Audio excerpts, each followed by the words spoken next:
Hello everyone, welcome to my video tutorial on how to use the file handling. Whether you are a beginner or looking to enhance your programming skills, this tutorial will provide valuable insight into how to effectively handle files in your programs.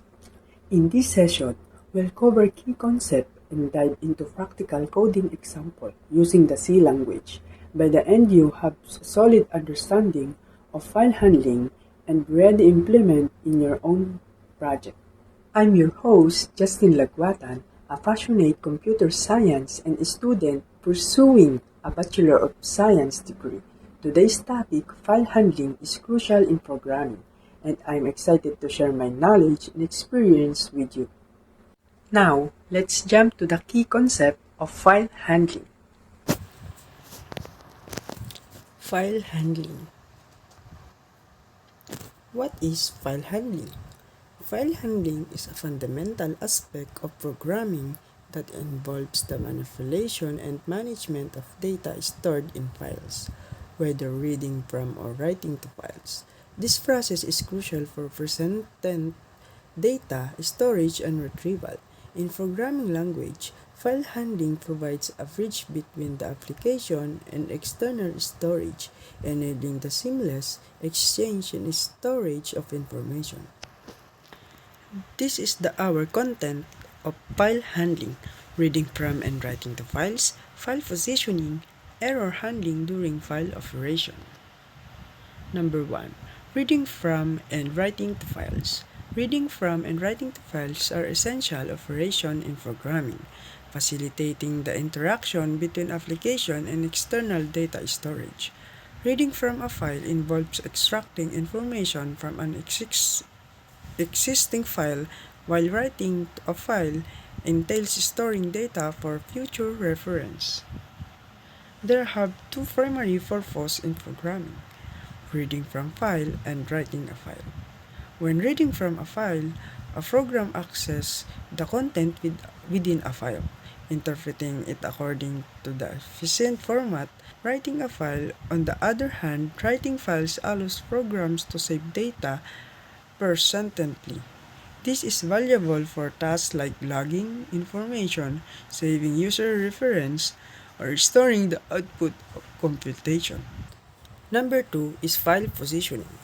In file handling, file positioning refers to the current location within a file where the next read or write operation will occur.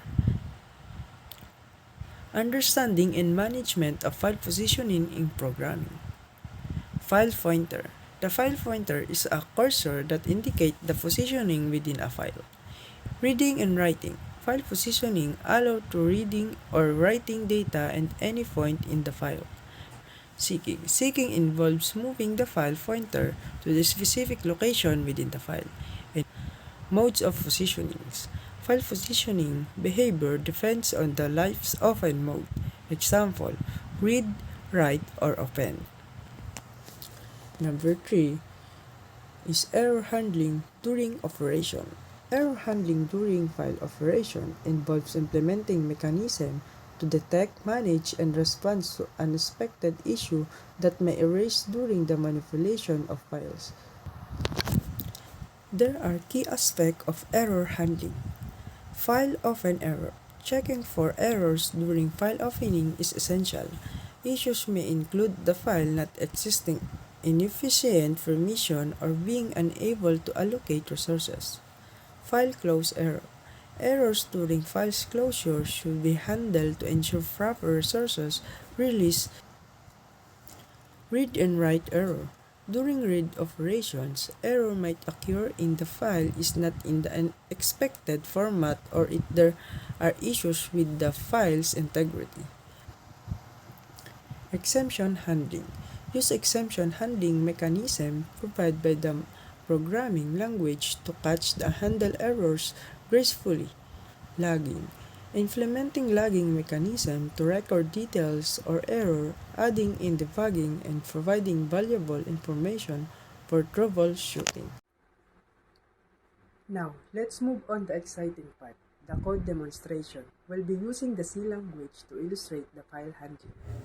Include stdio.h and include standard library are preprocessor directives that include the standard input-output and standard library header files. Include stdio allows you to use functions like printf and scanf for input and output operations, while include standard library include function involving memory allocation and deallocation.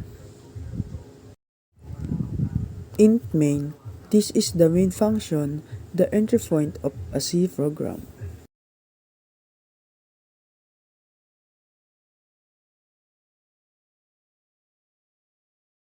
The comment writing to a file suggests that the following code is intended for writing data to a file in the C programming language.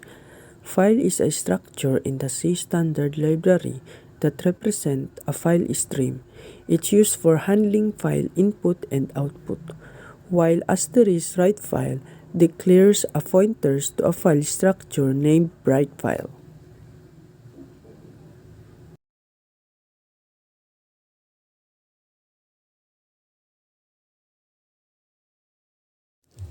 The comment open file for a writing suggests that the following code is intended to open a file for writing in a C programming language.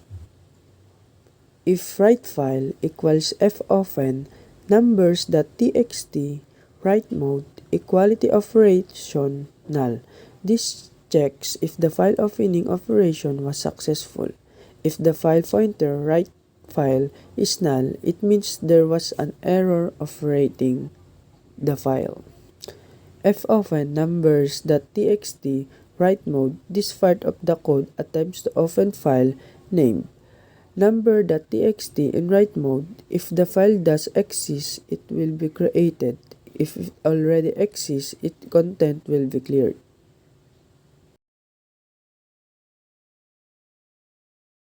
Comments write number to the file suggest that the following code is intended to write numbers to a file in the C programming language.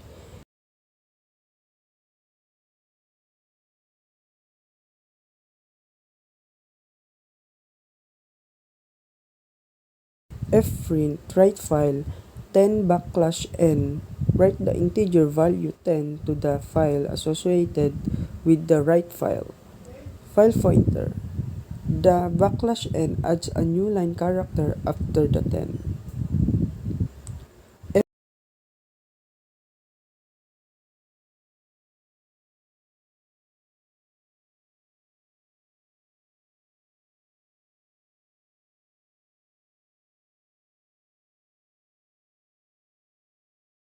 Fprint write file 20\n writes the integer value 20 to the file with a new character.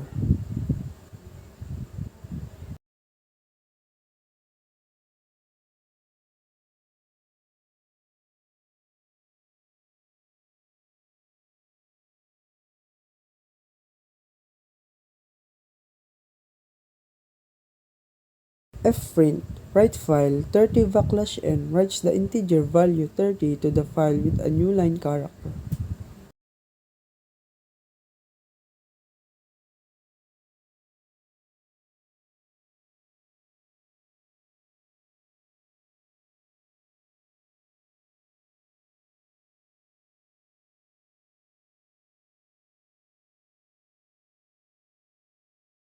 The comment close file suggested that the following code is intended to close a file in the C programming language.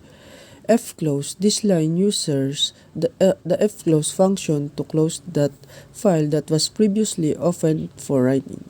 Closing the file is important to release system resources and ensure that may buffered data is written to the file.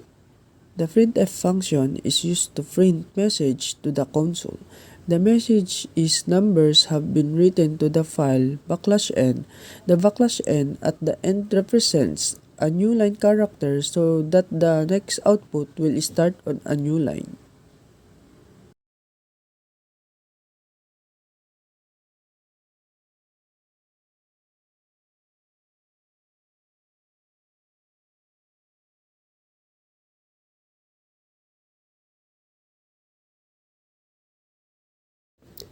And last but not the least, the print the sum. Print this is standard C function used for formatting output. It stands for printing format. Sum of numbers, percentage of d slash backend. This is the format string. It contains a placeholder percentage d, which indicates that an integer, sum in this case, will be inserted into the string at this position. Separate the format string from the values to be inserted. Sum, this is an integer variable whose value will inserted into format string at the percentage of the placeholder. Slash backend represent the new line character which adds a line break after printing the sum.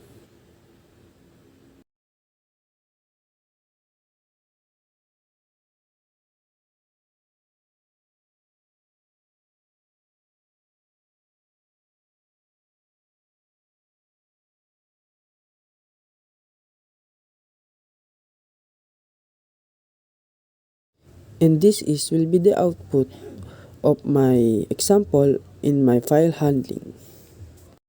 We convert the fundamental concept of the file handling, including opening, reading, writing, and closing file. These skills are important for any programmer, and mastering them opens up a world possible for your project. Thank you for joining me today in exploring the word file handling. I hope you found this tutorial insightful. Thank you.